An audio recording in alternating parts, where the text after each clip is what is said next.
This is Lowell Rowe, just saying good evening. Hey, Lowell. It's good to hear from you. Yeah, good evening.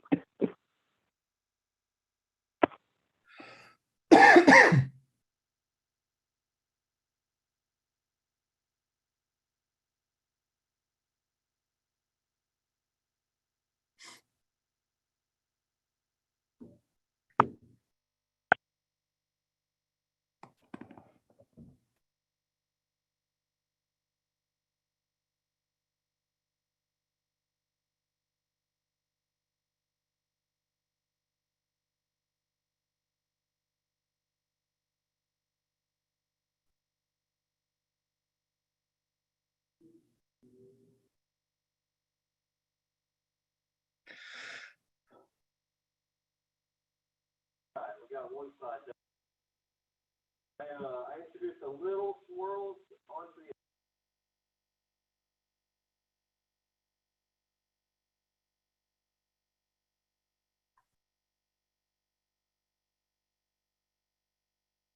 That on the other side, it worked really well on this side. This side has a.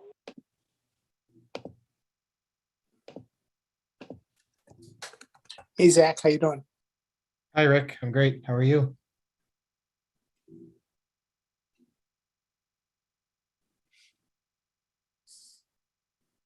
You there, Rick?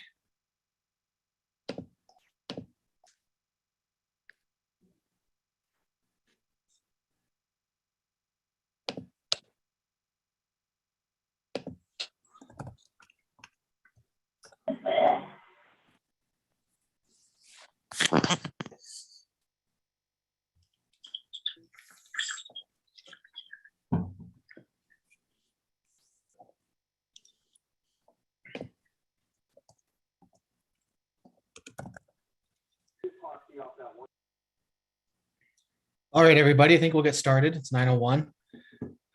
Excuse me. Welcome, everybody, to our first conference call of the new year, 2022. This call was going to be a little different than normal. Jim Hallbeisen's on the road and unable to make it on, so we won't be getting his normal current events update. However, we're going to have Matt Schroeder on at the beginning. He's going to kind of give an update on the supply chain and pricing stuff going on at the company right now. After that, I think we'll have a short time of questions for him, and then I'll be handling the rest of the call. So we're going to be looking at the Excel version of our cost nutritional analysis. It's a very easy to use tool that takes a lot of the legwork out of doing the calculations for your cost per acre and nutrient availability. And we're going to be applying that stuff, kind of looking at how other fertilizer prices have changed over the last year. So I have the latest DTN stuff up. We'll discuss that a bit. Look at how much these other products have increased. Look at how growers are still quite competitive. And most importantly, discuss how the growers program can actually increase efficiency in your operation and lower costs significantly to where it can take the sharp edge off of big price increases like this. And so with that said, I think I'll hand it over to you, Matt Schroeder. If you want to give us an update on the pricing and supply chain and stuff, that would be great. All right, thanks, Zach. So certainly always a challenge, but the good news is I'll bring you up to speed in case you were not on the call last Friday morning. We will also have a call tomorrow morning at 9 Eastern. But we were able to purchase 6 loads of diammonium phosphate, which is the biggest problem that we've been having for supply. We purchased these 6 at a very, very high price, but that's what was available. And those are, in transit as we speak. So that's the good news. The other good news is every order that we've received at growers, we have material for. We will deliver, no issues. The even better news is we have currently about 25,000 gallons that are still available for orders. So please send your orders in, and we will be able to fill those orders and deliver on a timely basis. The next piece of good news is we did receive some information from our main supplier that we should be able to get more frequent and regular shipments of diammonium phosphate sometime this spring.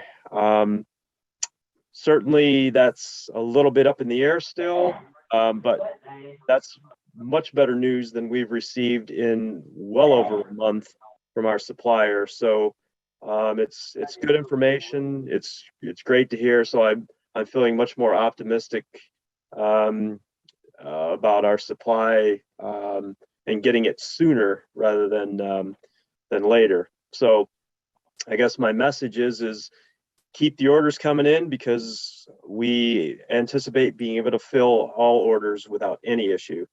Now, price is another issue. Certainly, price is still a problem. Availability is better for sure. Price, I don't think it's going to get any better anytime soon. We can keep our fingers crossed. I hope we don't have to increase again, but you never know. We'll keep you up to date as much as as soon as we know anything. While I'm talking about that, I just want to go over one quick thing just to make sure. Our current price list, I just want to make sure you have the correct one for this period. We're in the January 11th through the February 1st, 6% cash in advance discount. To give you a point of reference to make sure you've got the correct price sheet, the US price sheet for 8,200 gallons should be $15.80. $15.80 is 8,200 gallon price. And the Canada price is 15,520 liters at $5.36. Okay. So those are the correct price lists that are currently in effect as of today. I think that's what I got for you, other than thanks for all your efforts. Thanks for bearing with us with all these crazy price changes, increases. But I'm much more optimistic, and keep the orders coming. Okay, Zach, back to you. Thanks a lot, Matt. I think we'll have a brief period. I've got a couple questions, but we'll see if anybody else does first.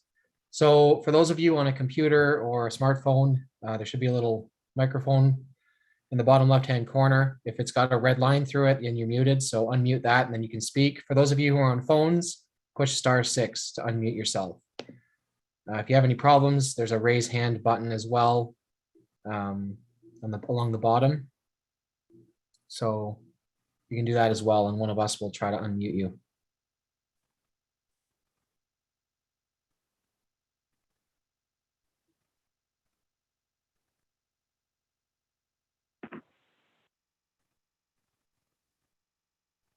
All right. I'll assume there aren't any questions, but I have a couple for you, Matt. The first one is to give these guys a little bit of perspective on how a lot of companies are handling the price increase. Could you share what you shared with me about the distressed DAP product that you might have been able to get? Oh yeah. Yeah, that's a great example. So one of our vendors that we're getting some other material from currently and has been a good vendor to us. One of our vendors, I was kind of reaching out to everybody under the sun, especially, even a few weeks ago, hey, do you have any DAP? Hey, do you have any DAP? And again, we're looking for the high grade DAP, so it's even tougher to find, right? So this vendor did have some DAP. It turned out to be in a warehouse just down the road from us in Cleveland, Ohio. It was distressed, meaning there's nothing wrong with it. It was DAP just tends to get hard after, you know, a certain period of time. It likes to absorb moisture. Well, we're fine with that if the price is correct, because we do have to use a lot of additional labor to be able to, you know, break this up and get it into the mix tank. It certainly does cause a lot of additional labor and a lot of pain and suffering for our poor production crew. But in the past, we're able to buy distressed DAP at roughly 40% less than the quote good DAP.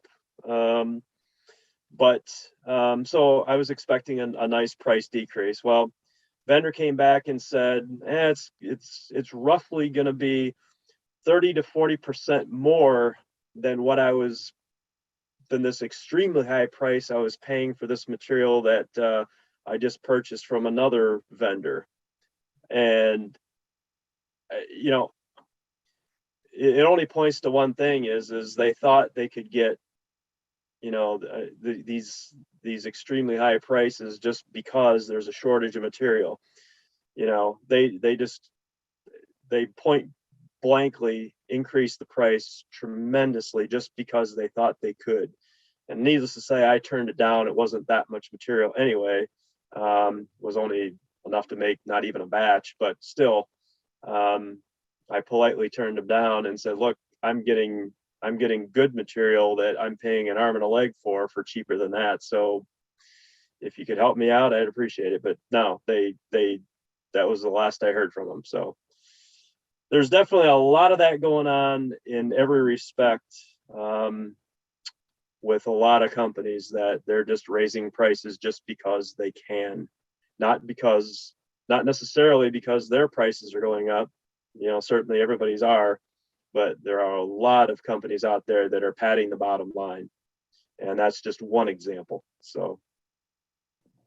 Thanks, Matt. And for those of you that have been on here when Rick has talked about this before, that growers sets the price based upon cost, not based upon padding the bottom line. And so even though we've had to increase our price pretty significantly, it's not because the Matt and Rick and them are looking to inflate the bottom line. It's because the costs have gone up. I think that stays true to the kind of the grower's model of helping our customers first. My second question, Matt, and I don't know how much of an answer you can give for this, but you mentioned that the supplier of DAP that we normally use, which is the Russian one, that they think they'll be able to resume normal shipments in the spring. Do they have, like, is that because they think that the moratorium that the government's put on nitrogen exports is going to end? Do you have any insight into that? Unfortunately, no, we don't. We don't have any idea why that has happened, but we will probably in the next week or so. We'll see if we can get some answers, but for now, we know that we should have more regular shipments coming in the spring. So that's the great news. Yeah. Okay. Thanks a lot, Matt. It's a big help. Anytime. Thanks, Zach. No problem. All right. Well, then we'll move into the next part of the conference call. So I'm going to continue a bit with the pricing talk. Growers' price has gone up 57% since the price that it was last year at this time. And that price increase has been broken up. We had two prices increases in the fall, and then the most recent one, which was the largest one as a result of the massive increase in the cost of the new DAP shipments, which is 200% what we were paying for the DAP last year, or over what we were paying the DAP last year. To give you guys, again, some perspective on, for those of you that, some of you would probably know this better than I do, some of you may not. But DTN publishes an average of, I think, 1,700 retail fertilizer prices, and they do it weekly, or they do it the first week of every month, and then you can compare it year to year. And so if we look at the price of, like, they go by dry and liquid, so you've got DAP, MAP, potash, and urea for the dry, and then 1034O and hydrous, 28% and 32% UAN for the liquid. So if we just let's take DAP, for example, since that's what we were just talking about. Last year, the average price for a ton of DAP was $482. That's the beginning of January 2021. The beginning of January 2022, it had risen to $863. So nearly doubled. Let's look at 1034O, which in parts of, especially kind of the Northern Corn Belt, is a popular starter fertilizer. Beginning of January 2021, it was $464 a ton, and the beginning of this year, it was at $795. So again, getting close to being double. And hydrous, which growers guys don't use, but it has increased the most extravagantly. It went from $470 at the beginning of last year to $1,430 per ton this year. Urea has gone from 368 to 913, more than double. Potash, 369 to 807, more than double. 28% has gone from 209 to 584, again, more than double. And so nobody's happy that growers' price has increased as much as it has, but it's necessary to keep up with costs. And to put it in perspective, it's not anywhere close to what we're seeing in a lot of other fertilizers and these raw materials. I won't share who. He's on the call, and he can make himself known if he desires to. I was told, though, that they usually buy around 5,500 gallons of 28% each year. This year, they've dropped that down to 4,500. Normally, last year when they bought 5,500, they paid 11 grand for it. This year, they dropped it down to 4,500, and they're paying 22 grand for it. And so the prices have gone up astronomically in a lot of cases. In large part, some of it's unavoidable. The supply chain issues, lockdown, stuff like that has a certain impact on this stuff. And so we're going to see these price increases. It's not the end of the story, though. A nice thing about the growers program is that we've always been able to save farmers money because we work efficiently. So that'll kind of come toward the latter end of this call. I'd like to actually move into the CNA, the cost nutritional analysis. So that's the picture featured in the January of this year for the calendar. Just a picture of the analysis. So I think more guys have had experience with the longhand version than the Excel. So we're going to go just a little bit into the Excel. I'm not going to be doing an exhaustive examples here, but I've written a few down. You guys can see how it works, and you can see how the prices and the nutrient availabilities compare. So I'm going to share my screen. I'll try to talk through it as much as I can for the benefit of those on phones who won't be able to see the screen. But for those who do have computers and smartphones and can see it, please take a look.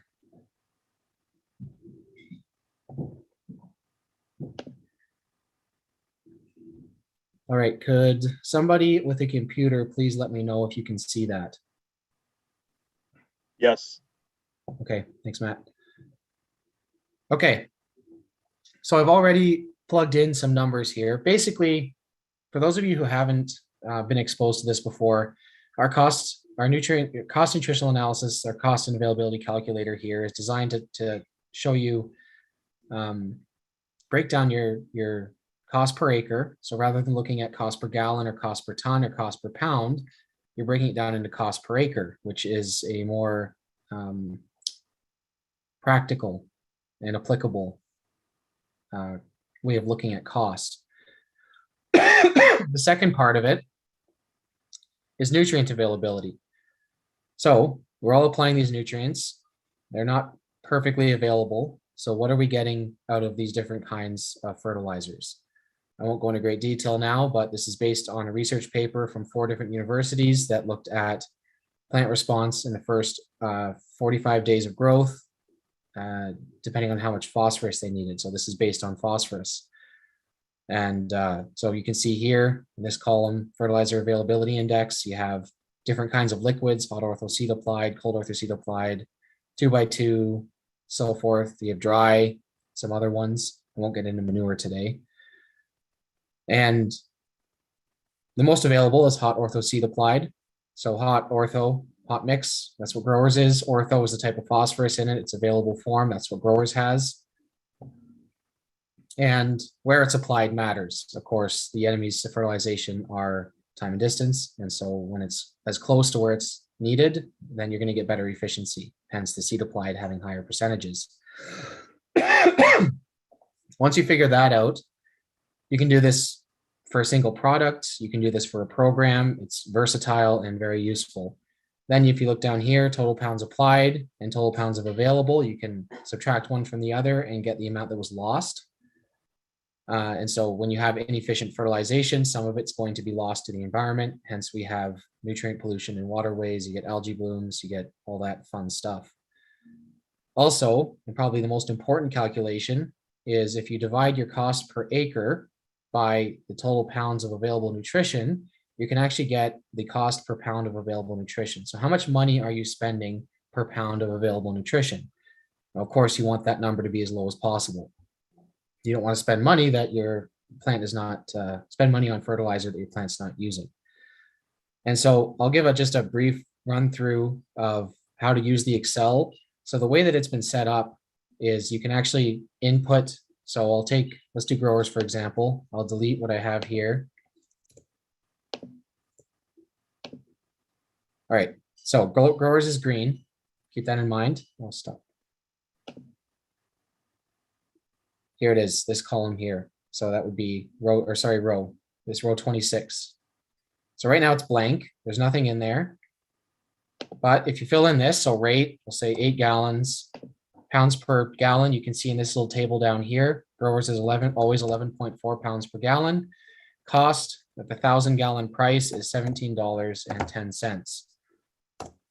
And so I've just input those there. And you can see that it's done the calculations in row 26 for me. So the first calculation is not used for cost. It's used for the nutrient availability. That's a total weight of 8 gallons, which is calculated as, excuse me, 91.2 pounds. The cost is calculated automatically. So at 8 gallons per acre at the 1,000-gallon price right now of $17.10, it would be $136.80 per acre. It's very easy to use. The longhand version is great. It's good to know how to use that, but this is a lot less labor intensive.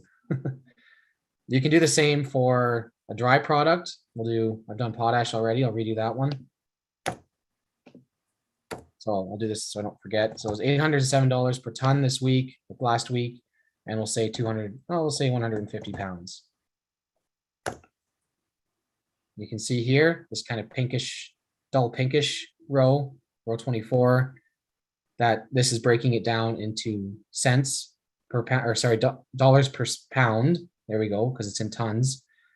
And then this is the cost, $60.53 per acre. So this is an effective tool, right? Everybody's thinking price right now. Everything, all the prices have skyrocketed. This is a great tool to actually determine what you're spending per acre, since you sell per acre, you get bushels per acre. And then you can figure out in areas that you can save. And so ignore this number. That's including growers, 1034.0, potash, and 28%. I hope nobody's using all that because you're not going to make any money. I'll go briefly through the nutrient availability table as well. So we'll do it for growers. So this analysis table is only for the purpose of writing down the percent analysis of different kinds of fertilizer. So in growers' case, it's a 10, 20, 10.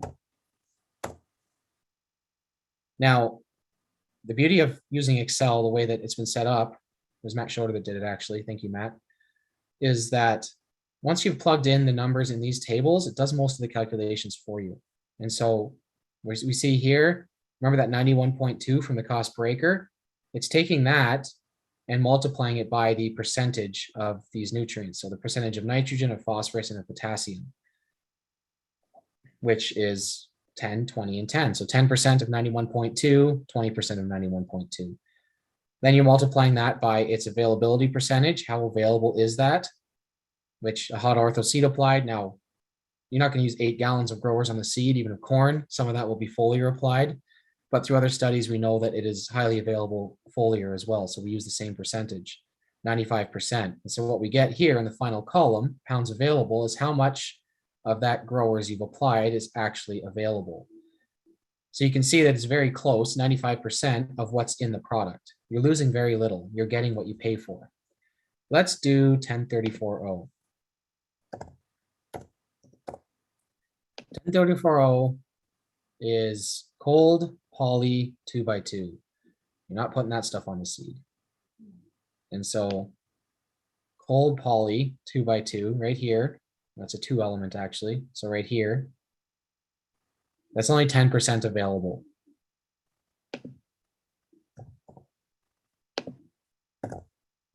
And so you can see out of the, let's see, did I put the, yes. Okay.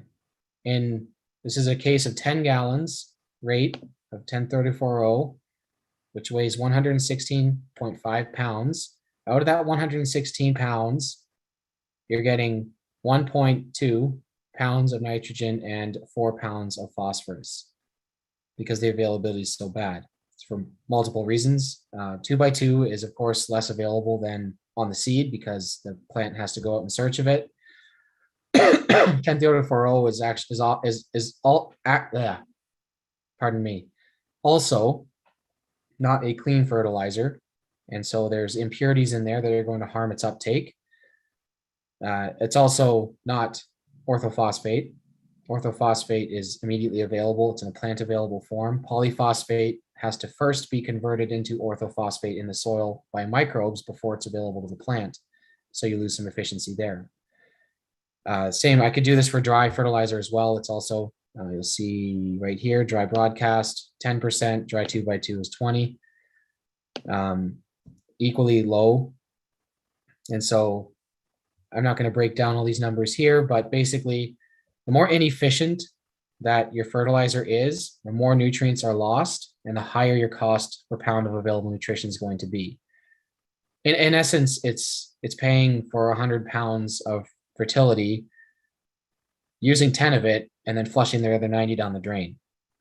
It doesn't make any sense, especially when prices are this high. You know, when times are good, prices are low, prices of fertilizers are low, prices of commodities are high. You can get by with this financially pretty well. Environmentally, it has the same effect. It doesn't matter price. This has always been the beauty of the growers program, is that here's the kind of how I understand it, the adage. When commodity prices are high costs don't matter as much. You're getting by. But very few of us have any control over two things: commodity prices and weather, or just conditions, many conditions, variables affecting your crop. So what happens when commodity prices are low, or big storm comes through and destroys your field, so you don't have any price, you don't have anything to sell, and yet your costs are still there? You still have that massive fertility bill. What happens then? The one thing that we can really control is our inputs. How much are we spending on our inputs? If you're subscribing to a unit in, unit out philosophy regarding crop growth, meaning you need this many pounds of this nutrient to grow this many bushels of this crop, then it makes sense to apply a ton of fertilizer, right? The more fertilizer you apply, the more yield you should get, because the crop has no limit, essentially. Its only limit is the amount of fertility that's available. So as long as you keep applying that stuff, you should just keep getting greater and greater yields.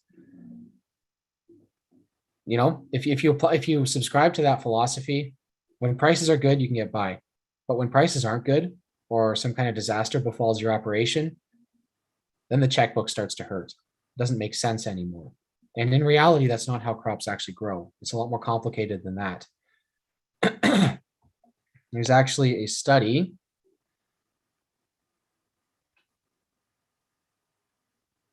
Can you guys still see the cost nutritional analysis calculator?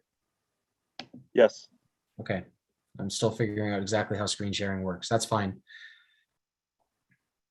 And so this was published in 2017, I believe. Yes, 2017, titled New Grain Phosphorus and Potassium Numbers. Emerson Knapziger from University of Illinois was looking at updating the pounds of nutrient per bushel needed to grow a bushel. And so let me read this article. Sorry, not the article, this paragraph.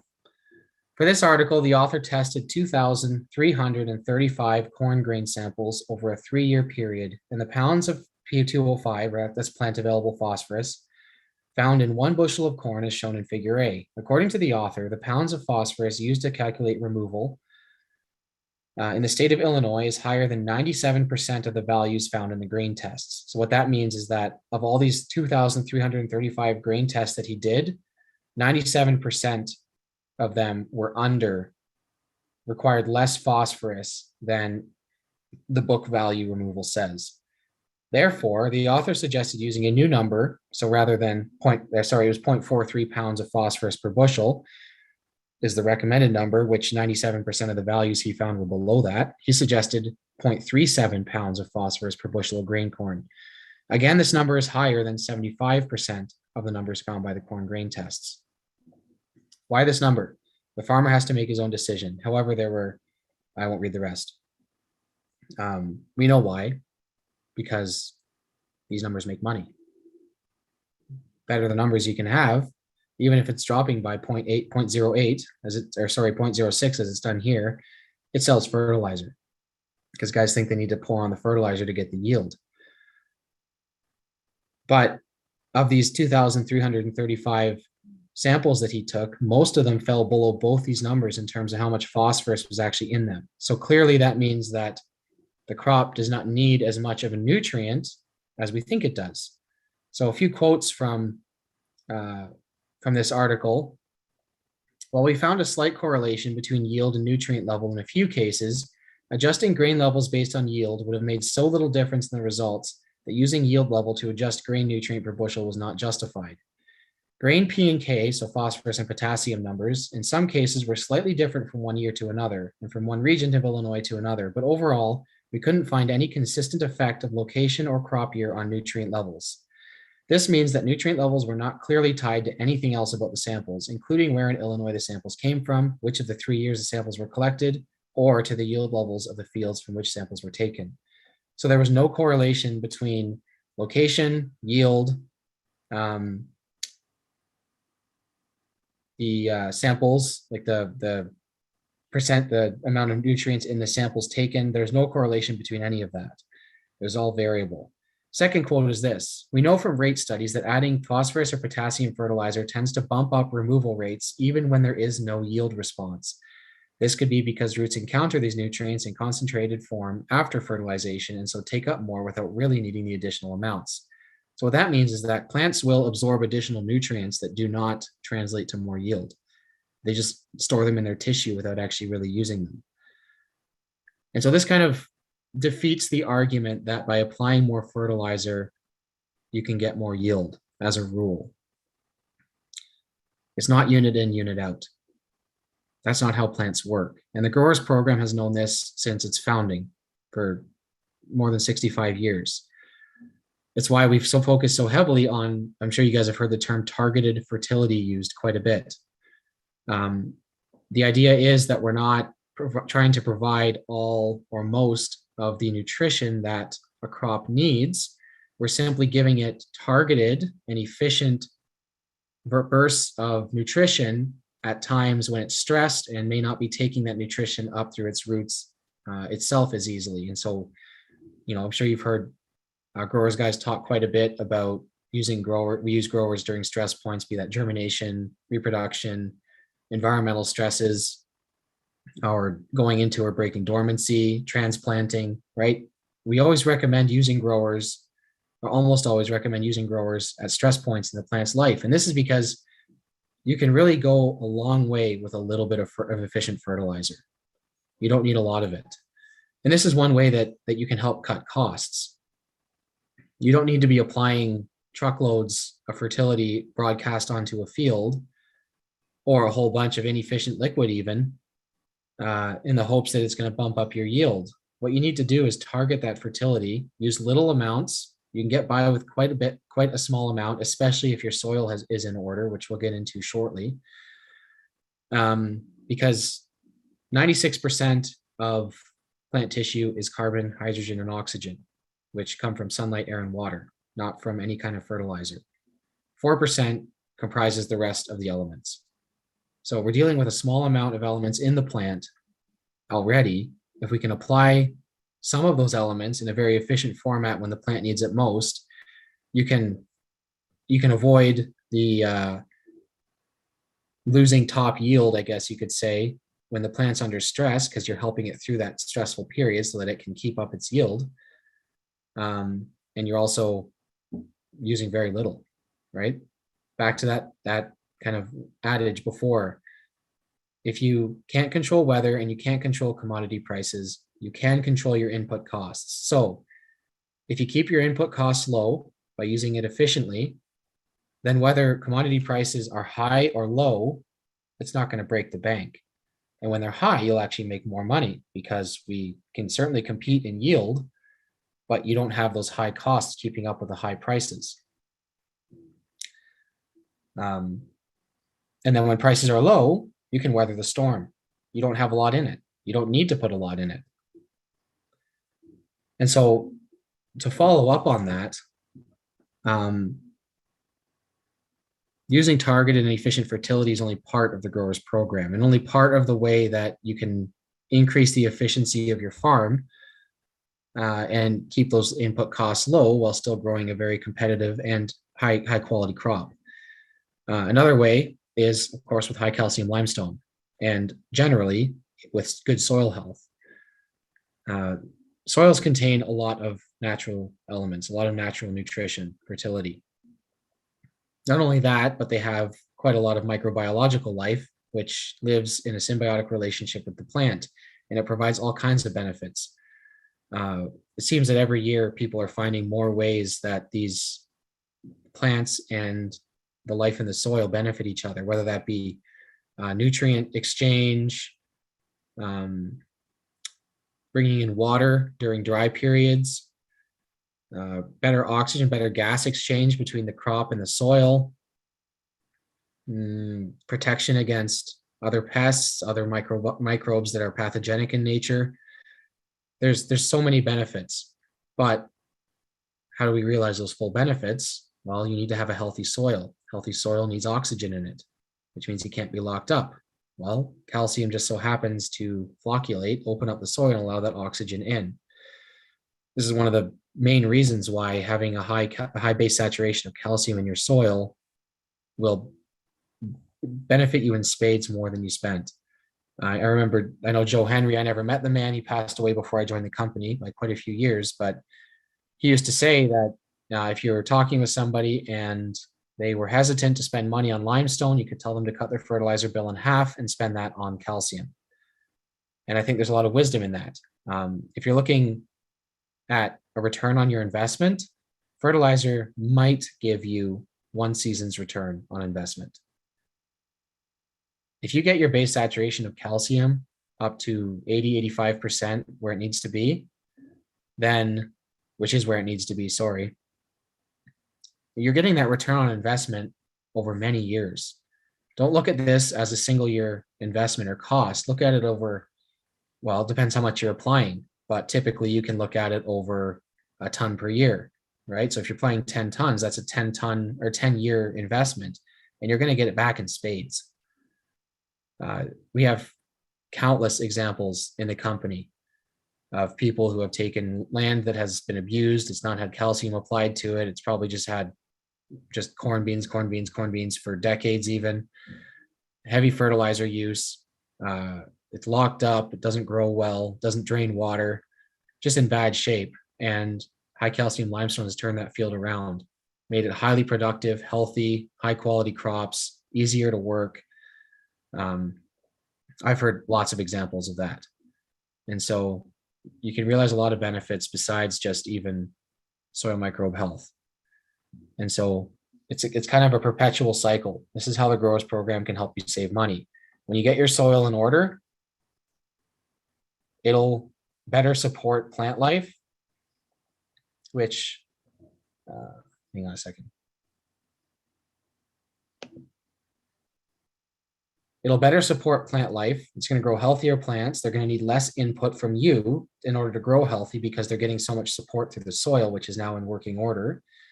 All you have to do is apply a little bit of fertilizer at specific points in the plant's life to get it through stress points, and you're home free. It's low cost. It's usually quite a bit lower labor. I mean, spraying isn't. Spraying can be a little difficult, I realize. But spraying is also a good way that you can reduce your nitrogen needs because you're giving bursts of nitrogen at specific times rather than front loading it all or knifing it in or whatever the case may be. This is, of course, with corn. This holds true for any crop, whether it be row crops or produce, fruit, nuts, cotton, stuff like that, transplanted tobacco. All of this stuff primarily relies on the soil for a lot of its fertility, for its gas exchange, obviously not for sunlight, but for many of its needs. And if you get that soil in working order, get it flocculated, get oxygen down in there, you get better water drainage. Calcium itself is very good for soil microbes and crops. Then it's gonna benefit you in the long run quite a bit. There are many other ways that the growers program can help save money. As I said briefly before, when you're using that fertility targeted times rather than front loading all of it in the beginning of the year, then you can actually cut back. So one example again for corn is, let's say you're using 60 gallons per acre of 28%. If you can get 1 or 2 foliar sprays or growers in, you can actually cut that back to about 45 gallons or more. On one of our pamphlets, there is, I don't remember the specific numbers, I don't have it in front of me, but a family won a corn yield contest, and they hadn't applied a single pound of nitrogen outside of what's in growers to their crop. They had manure, so I guess it came in that. But manure and growers was all they applied, and they got fantastic yield, and I guarantee you that it was a high quality crop too. And so experiment. You can cut your costs immensely. When you have that working healthy soil, you can afford to cut back on fertility for a year a little bit. It's not gonna hurt you a lot because your soil is providing what you need. Now, there's still going to be stress points that could hurt a little bit when the roots aren't taking up nutrition as they should be, but you're a lot less reliant on kind of your own control, I guess, of the situation. I guess I'll stop there and see, before I stop my screen share, does anybody have any questions about the Excel version of the cost of nutrition analysis of the calculator here? Remember, it's click on the microphone, unmute yourself, make sure there's no red line through it. If you're on a phone, it's *6 to unmute yourself.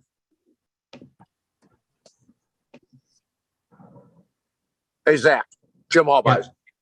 Hey, Jim. Hey, I had a couple guys that learned on the long version. Yeah. And then they got the Excel version. And they called me and said that in the availability cell on the Excel version, you should use a whole number rather than a decimal. Yeah, I know exactly. Right there? That's correct. Well, I'm not looking at it because I got about 5 semis around me. So well, okay. It's in Yeah, the that's availability correct. index column, right? yeah, in the availability column, like on the longhand version, there's a decimal in there, and then you use, instead of 10% you use 10% availability, but you multiply by the decimal form. Whereas these guys said, with the Excel, you just put the whole number in there, and then that does the conversion for you. Is that correct? Yes, it is. So it's if you hover your mouse over it, it'll give you a note that says when pounds applied are more than 0, then must input a whole number, no decimal, from fertilizer Okay. availability index table at the right. So it instructs them. So what you guys should do, excuse me, is the table immediately to the right of the where you're doing these calculations is called the fertilizer availability index. It lists different kinds of fertilizers, and then in the column to the right gives their percentage. And so that's in a whole number. Like Jim was saying, usually when you're multiplying by a percentage, you have to do point, like 95% would be multiplied by 0.95. In this case, though, forget the decimal. Just you're doing the 95 because the Excel is calculating it as 0.95, but you just write the 95. And if you try to put in, like I'll try to put in nope, sorry, I'll do it where there's actually numbers. So if I try to put in 0.95, it gives me an error code. Must input a whole number, no decimal from table at the right. So thanks for bringing that up, Jim, because I run into that too. Yeah. And the guys that got the Excel are just super happy. I think the guys that are listening tonight, even if you haven't figured out how to do it longhand, you should really work with Zach and get the Excel in there, because again, like you said, it just takes all the labor out of it, and let Zach kind of help you with understanding, how it works, and you're more likely to use it, because again, the longhand version it's laborious, no doubt about it. And see if that helps you with that. They felt that they had a handle on it, and that this just took all the labor out of it for them. They were super happy with it. Yeah. And if you're on a sales call, it takes time to get the numbers, do the calculations. Great. Yeah. You can do that. And it's certainly a helpful tool, but if you can get this out there, I mean, you're talking 5 or 10 minutes, not half an hour. Yeah. So, yeah. And I think their attitude was they still, and the number one problem still is that so many farmers don't have a clue what they're doing per acre for them. And if the gentleman doesn't have that clue, they've proposed some ideas from talking with, the local suppliers and that to try to get some numbers for them, so that they've got something at least to work with if they approach the gentleman, right in his kitchen table. So. Mm-hmm. Yeah. GTN can be helpful for that because it's an average too, guys. It's easily accessible too. But especially with prices changing as quickly as they are, it can be hard to keep up. Yeah, right. And the availability. Thanks, Jim. That availability thing, Zach, is I did it a couple different places, and we had a hypothetical case that we used, and we had no idea what the availability it was, and of course, with us staying within our margin and everybody else shooting to the moon, we blew their brains out, in cost per acre, but we were significantly better on the availability too, because they had clipped on the edges to try to get the price down. So yeah, this thing is going to be even more helpful, in this situation that we're in now, in my opinion. So. Yeah. Well, it's always been said that growers is too high price per gallon. Well, first of all, you got to break it down into cost per acre. But now, we've gone up 57%, not 200. Yeah, I don't think that argument should hold much water anymore, especially if you actually have a method of showing people that it's not a good argument. It's not true. Yeah. And that's what they revert to is, you put on that dinky amount of stuff, and when you run through the availability and show that that's not the case either, then the whole argument just falls apart. So yeah, I think it'd be a fantastic tool for guys to at least get the door open. They're not going to buy in totally in one shot, but at least you got the door open to have the conversation. Yeah. And I've heard from a number of guys that that's exactly what it's helped them to do. It gets a foot in the door, gets you talking. Yeah. And your curiosity. Your analysis with the University of Illinois data too is very good. That's that's about as current as you can get, and it pretty well says that it doesn't, it doesn't reflect the production, just that simple. So, That's from you, Jim. So I appreciate it. At least that access to that information is from you. So thank you. yeah, no. Nice All right, job, then Zach. Nice job. Thank you. If there Thank are there any more questions? I'll give a few more seconds for anybody.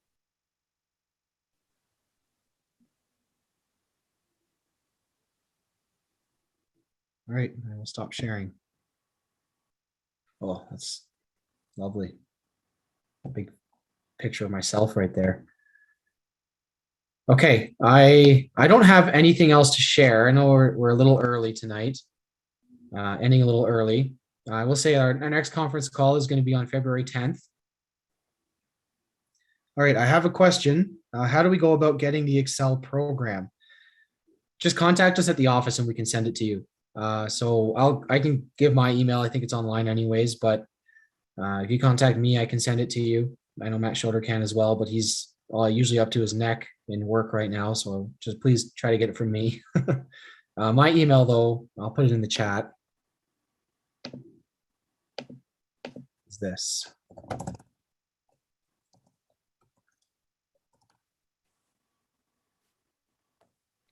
So I can email it to you. You can save it yourself. We might be able to work out sending like a physical thumb drive or something like that. But I think email is probably easiest for most people that are going to use it. And then I'd be happy to go through it with anybody that wants to just kind of give you a rundown on how it works if you're not sure. But I'm assuming that a lot of you are probably better at Excel than I am because I'm not. So I'm willing to help in any way that I can with it though. So to the guy that asked that question, does that answer? Are you able to do that?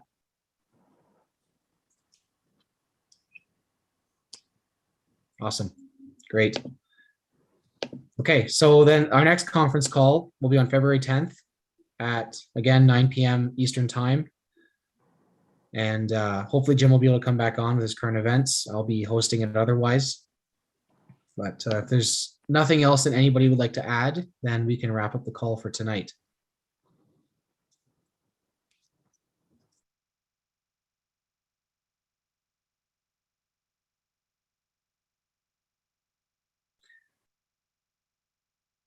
All right. Thanks a lot, Matt, for coming on and giving us an update and rundown on what's going on in the pricing and supply chain areas. And thank you, Jim, for piping in at the end there as well. Thank you, everybody, for listening. I hope it's been informative and helpful. And have a great night. Thanks, Zach. Quite welcome.